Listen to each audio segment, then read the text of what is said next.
Hey guys welcome back to blog. This is day 32. ఇప్పుడు present అయితే శివన్ వాళ్ళ ఇంటికాడ ఉంది. కొంతసేపట్లో స్మూతీ తాగుతాం మంచిగా. పెడతాం, అది కూడా బ్లాగ్లో పెడతాం, బాగుంటుంది స్మూతీ. మార్నింగ్ మార్నింగ్ సుప్రభాతం సౌండ్ వస్తుంది, మైండ్ రిలాక్స్ అయిపోతుంది. రిలాక్సేషన్ వేరే level. So hey guys, exam అయితే అయిపోయింది. ఈరోజు మొత్తం ఇల్లు మాత్రం క్లీన్ చేయాలి మొత్తం.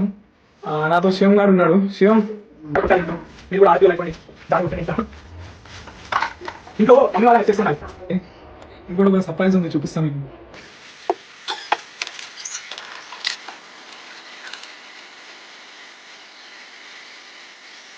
సో హే గాయ్స్, నేను మీకు చెప్పా కదా ఒక సర్ప్రైజ్ ఉంది. ఇప్పుడు వచ్చి మేము సర్ప్రైజ్ ఇదే. This is the small beginning of my music journey. This is all for today. మేము మళ్ళీ కలుద్దాం. చాలా టైర్డ్ అయిపోయినాం మొత్తం క్లీన్ చేసి వస్తాం. So have a good day, bye.